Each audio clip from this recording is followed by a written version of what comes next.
Escape. Escape tonight to Paris of 500 years ago.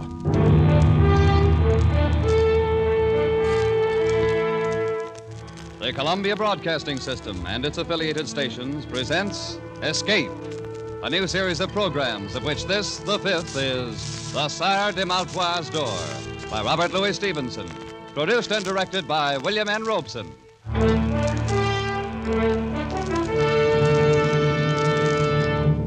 The pen of Robert Louis Stevenson has been an avenue of escape for 3 generations. Our grandparents thrilled to the macabre metamorphosis of Dr. Jekyll, just as we will never forget the nursery menace called Long John Silver. Tonight we escape with Robert Louis Stevenson down another avenue, which leads to Paris in 1429, and the amazing adventure of the Sire de Maletroit's Door.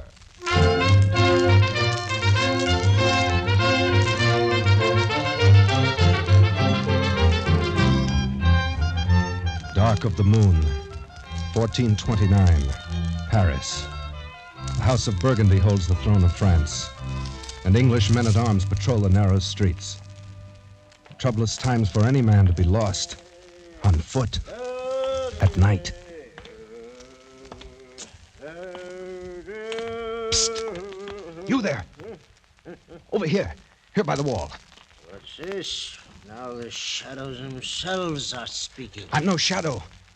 A real live human being. I've managed to get myself lost in these confounded alleys. Can you tell me where I am? Well, now, a fine young cavalier, no less. And he's lost. I'm trying to find the Beau-Sant Inn. Will this street lead me there? Lad, one street is as good as another, and none of them will ever lead a man anywhere. Oh, come now. You must know something about this part of Paris. Think, man, a patrol may pass at any moment. You're wanted, then. I have a safe conduct pass from the captain of the garrison. Safe conduct, he says. And to find what a good that'll do you here in the dark of the night. Well, you're certainly not helping my chances any. No, lad. The only safe conduct you have is that sword swinging at your side. Wait, quiet. A patrol. They're coming this way. I'm inclined to think you're right. I've got to run for it. Tell them nothing. And I should tell what to whom? Wait, halt! Someone's there. Speak up. Who are you? Speak up, is it? And you a blundering pack of 2-day grenadiers that walk like a herd of cattle, such as me? Speak up. That served with the mad Prince Charlie himself. May he rest in peace. An old campaigner, eh? Hey, where you from, soldier? Fontainebleau, from a smarter outfit in bivouac than the likes of you in quarters. A bit in the scups, eh, man? Seen anybody about, old-timer? Naught but shadows and tankards of ale. Fine French cavalier who departed hence without a bio leave just now. Where'd he go? Oh, who knows? Perhaps he went one way, maybe the other. Though I think it was the other there. All right, men. Arms. French cavalier, huh? We'll have him like a fowl in a spit. Spread out. Cover the street. Keep an eye out. Don't let him slip away between you. Forward now. Search every corner.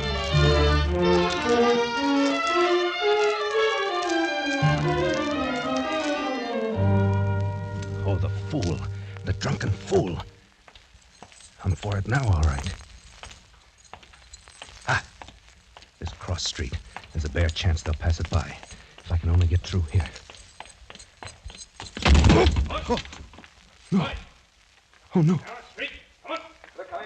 It's a dead end, unless this leads... No, it's only the door to a house. Caught like a rat in a trap. All right. If it's so written, then so be it. With a bit of luck, there'll be 2 or 3 go with me. Huh? The door. It's unlocked. I can push it open.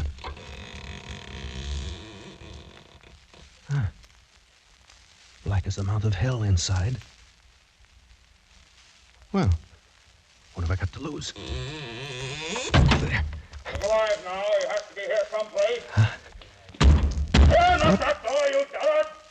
Can't you see the crest above it? He's not here. He's gone. That he has. Didn't come in here after all. All right, back to the corner. He's a sly one for sure. That was close. Too close. Now to get out of here, and no one in the house will ever be the wiser. Huh? What's this? The door's locked. Oh, it's a trap. But why? Why would such a thing be done? I came in here by chance, one chance against a million. Wait. It's a light. Somewhere inside the house. Well, by all rights, I should be dead at this moment. So...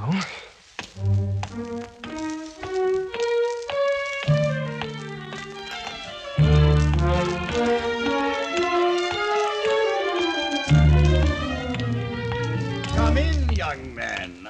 I've been expecting you all evening. I fear you must be mistaken, sir. My visit is quite unexpected for both of us.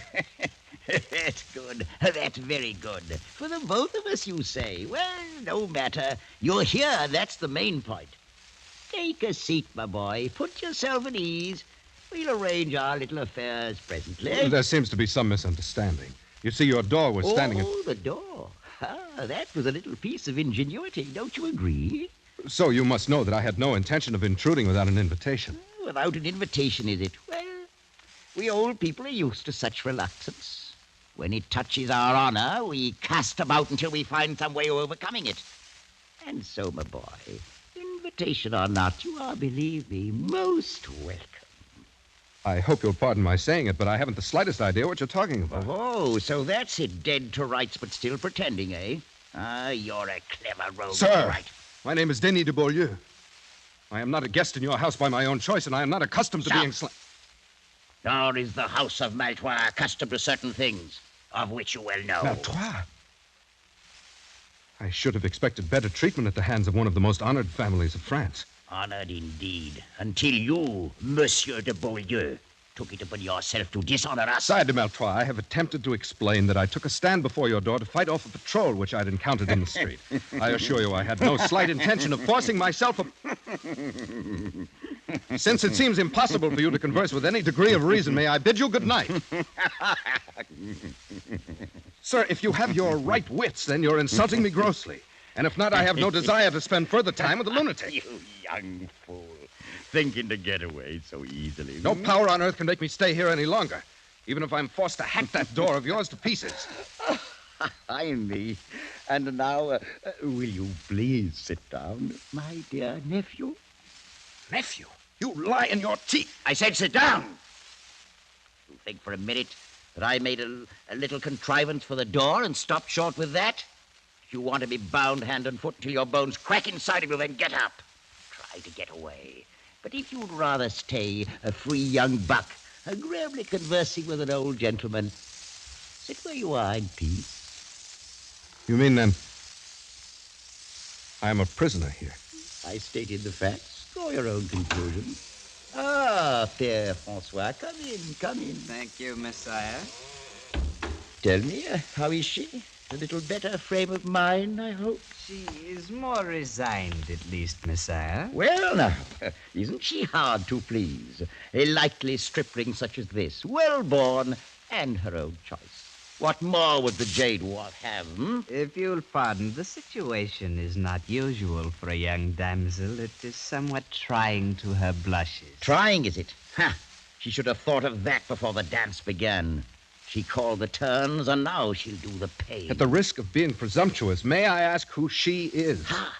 You hear that, Père François? Monsieur de Beaulieu wishes to know who she is. I heard, Messiah. I am pleased that you find my most casual remark so amusing. So, you'd like to know who she is. Very well. After all, you really should know, young fella. It's only fitting for you to be introduced properly. Come along, come along. I'll take you into she, all right. Why, that's the reason I planned the whole thing. You stubborn young scoundrelly blackguard.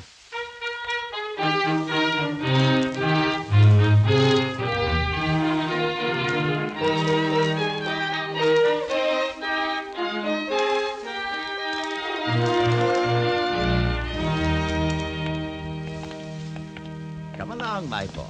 Right through this door. After you, sir, if you don't mind. Oh, no, it's not that kind of a trap. Here we are. How are you, my dear? Oh, please, Uncle. Please have some pity on me. Pity? But I do a great deal more than you've shown for the name of Maletroit. Come now, up off your knees and look at the friend I brought you. It's good to be devout, but it is also necessary to be polite. I have no understanding how you can be so vicious. Oh, that's very unkind. And now, Monsieur de Beaulieu, since we've decided to keep up this farce, allow me to present my niece, Blanche de Maletroit. It's such an inhuman thing, surely heaven itself. He's not the man.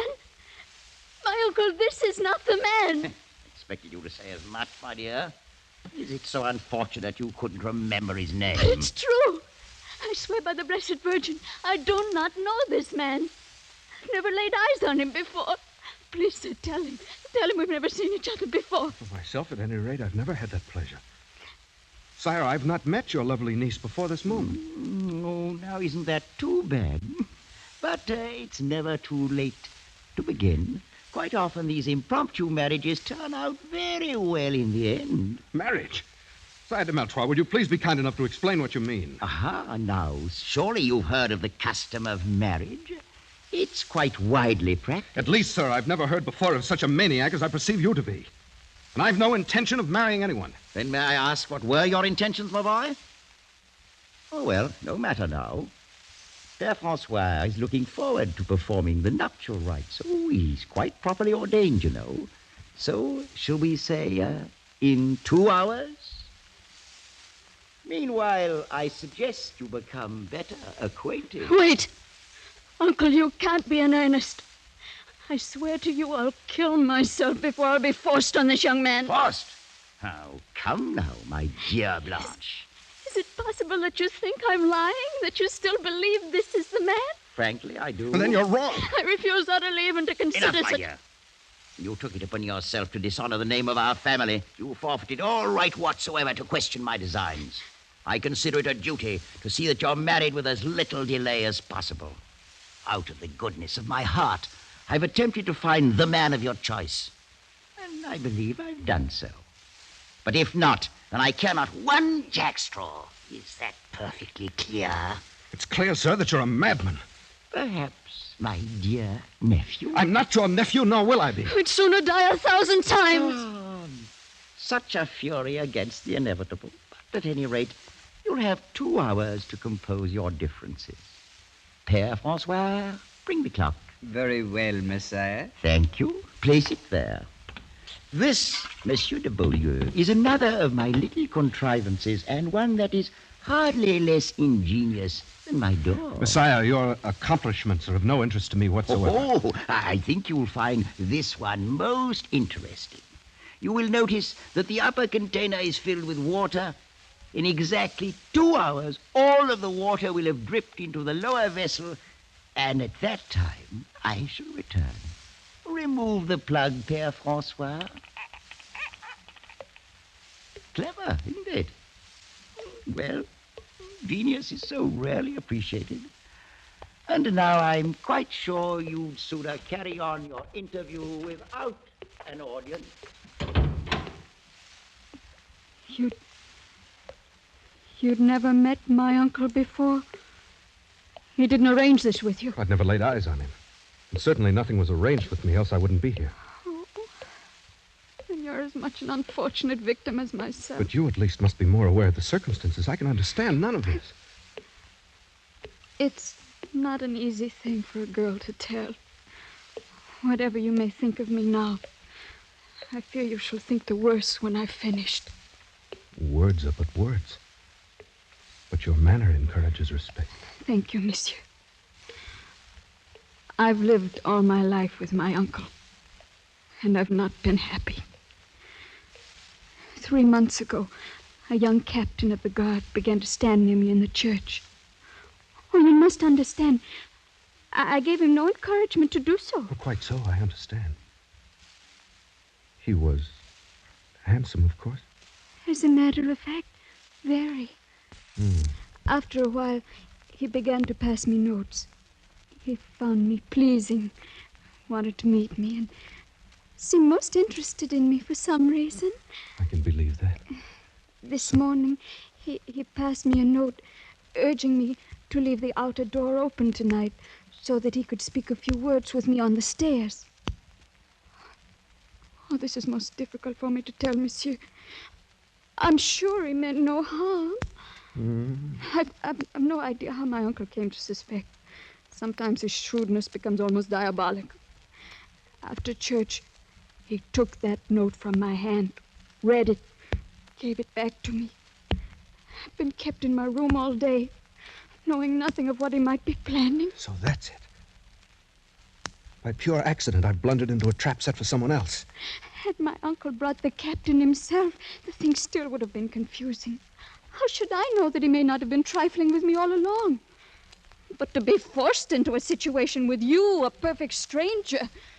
Your regard for me is quite clear, mademoiselle. I regret appearing as a disappointment to you. I believe you said he was very handsome? If that were all. There's more? I mean, monsieur, that you yourself are quite handsome. But it's so... Oh, no, it's really no use. Well, please understand me. I'm not urging you in any way. Urging, monsieur? I'm accustomed to meeting young ladies upon occasion who are quite ready to accept me as something beside a convenient substitute for some handsome captain of the guard. I've no doubt of it, monsieur. And to correct a mistaken impression you seem to have, I'm well aware that you're doing no urging. And were you to do so, I should neither listen to nor give it any consideration whatsoever. It's well that we both understand one another. Quite so.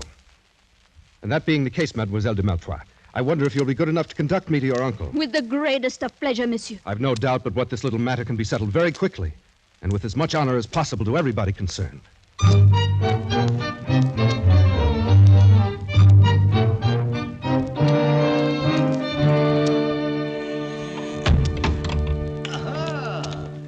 The full 2 hours weren't necessary. Already harmonious accord rises triumphant. On the contrary, Sire de Maletroit, your assumption is entirely false. Oh, what a pity. Well, Père François, there's nothing to it. We'll simply have to wait a while longer. As you say, Messiah. I fear it may be much longer than you think. In fact, forever. That's a very long time indeed. And you, my dear niece, what are your sentiments in the matter? I will not marry this man. Do what you may, uncle, I will not marry him. Right back where we started. Can it be that our young friend is lacking in perception, Père François? It is possible, Messiah. I'm not at any rate lacking in a sense of honorable conduct. Dragged in here against my will, I've addressed your niece in the manner of a gentleman. I found her charming, lovely, delightful. Monsieur. But now I have the honor of declining your offer of her hand. Let that end the matter. It's not as simple as that. Take a look from my window there, and tell me what you see on the wall beneath it. What do you mean? See for yourself. Whatever it is can have no bearing on the matter. There's an iron ring set in the wall. Quite so, and fastened to the ring? A rope. Right. So we have 2 elements. And to complete our little diagram, we need a third one. That element is, at the moment, firmly attached to your body. I'm referring, sir, to your neck. Uncle, no. And may I inquire the purpose of the dogs there in the courtyard below? Are they also a part of your devilish plans? My dear young man, a body doesn't hang in ropes forever, you know. You maniac. Even murder doesn't stop you. Ooh, that's such a nasty word. Let us confine ourselves to the bald facts. At the end of your 2 hours, you will prepare yourself either to marry my niece or to kick out your life while you swing at the end of that rope. There's no other alternative. I think there's one. Between gentlemen, at any rate. Arm yourself, sir. You fool. You think for a moment that if I'd regarded your sword as a threat, you'd still be wearing it? Père François, will you open that door to the passage, please? Of course, Messiah. I'll be most happy to. Gentlemen, show this rash young buck the color of your steel. Whether he likes to admit it or not, Monsieur de Beaulieu, one day A man grows too old to fight his own battles and must hire others to do it for him. Close the door, Père Francois. Then you'll not fight? Do I seem a fool? There'll be no fighting and no haughty refusal to marry my niece. You found her charming, well and good. But I'll tell you this. Were she as common as the Paris road, more hideous than the gargoyle over my door, you'd not spurn the hand of a Maletroit and ever live to tell of it. Alive and married you'll be, or dead and hanging from that window, and soon after, food for the dogs. It's one or the other. Well, make up your mind.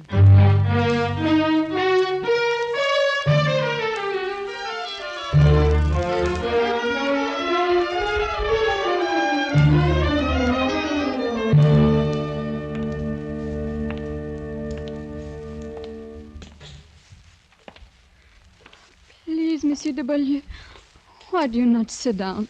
Your concern is most gratifying, mademoiselle.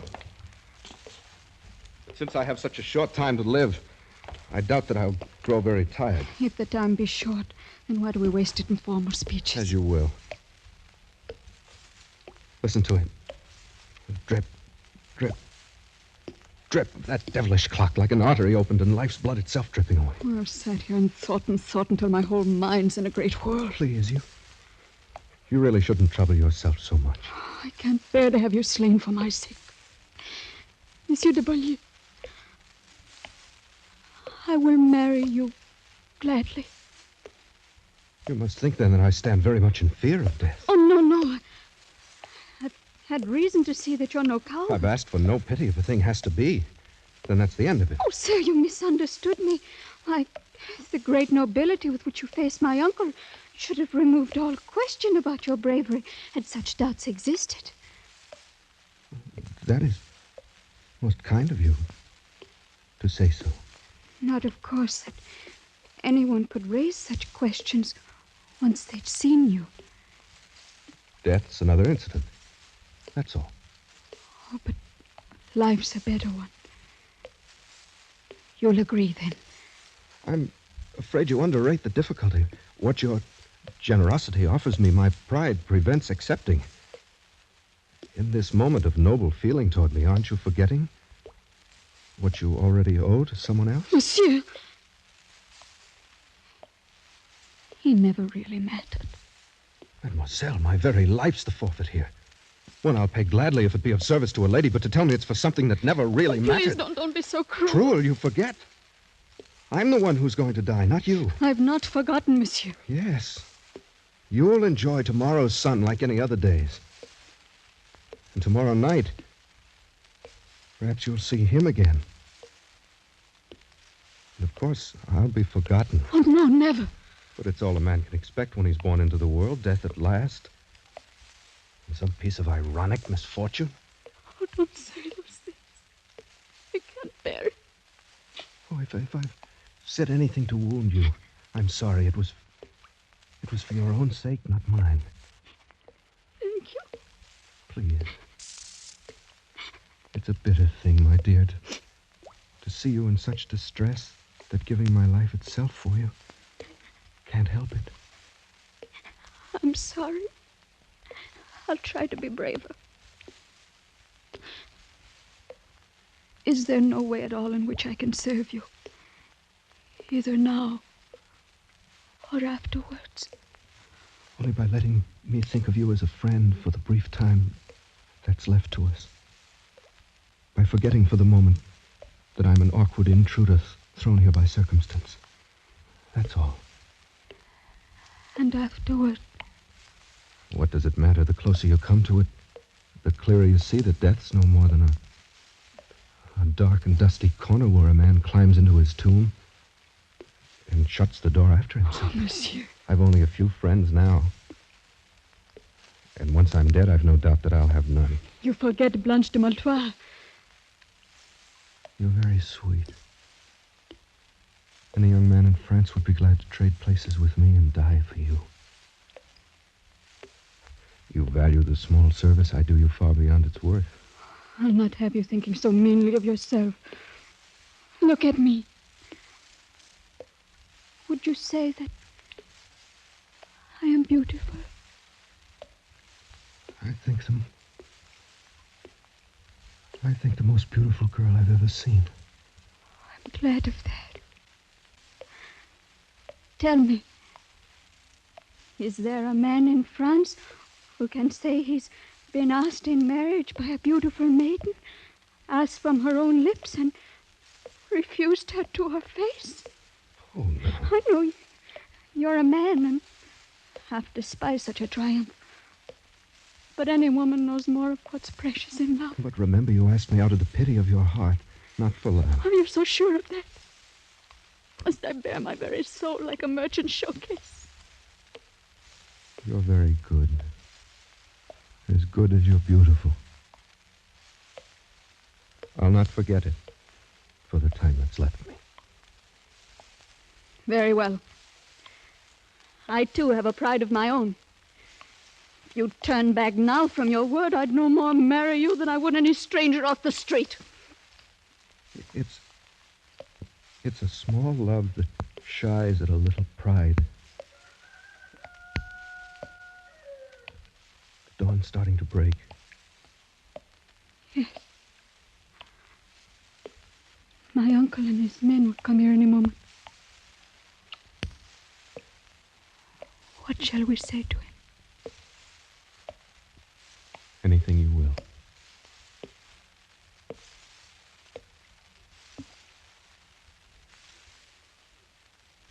Oh. All of my life I'll weep for you. And weep the more because it was you. If I'm wrong, it's a great price I'm paying for it. One I'd not pay if I didn't care for you so dearly. Care for me? Oh, no, it's you who are being kind. It was in the moment your uncle brought me into you, and you raised your face to look at me. That's when I knew. Oh, strange. For it was then I felt it, too. Well, you've seen already that I'm not afraid to die. Oh, you're not. I know it. Blanche, is it really true, not something born of pity? I swear by all that's holy. I love you, Denny. Oh, my beloved. And I can tell you now that I love you, too. Even after all you've heard. I can remember none of it. The captain's No name. matter. I love you. Oh, my I darling. love you more than my life and my soul. Blanche, my darling, I love you. you. I love you, Blanche. Well, Uncle. well. It's most gratifying to see this little matter settled in such a congenial fashion. Good morning, my dear nephew. I have nothing to say to you, sir. You're a vicious and unprincipled old man. Oh, that's most ungracious of you. No.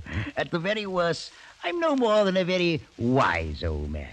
One who's lived a long time and seen a great many remarkable things. An old man who's learned all about such mysteries as the love of life and love.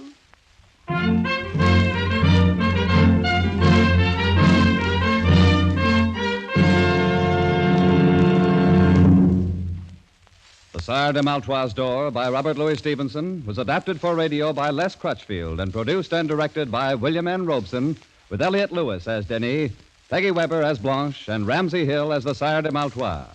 The special musical score was conceived and conducted by Cy Fewer.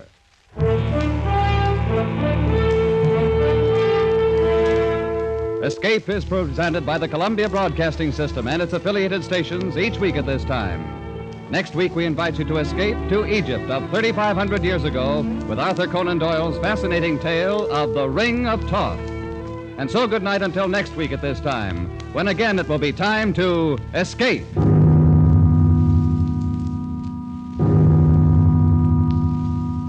This is CBS, the Columbia Broadcasting System.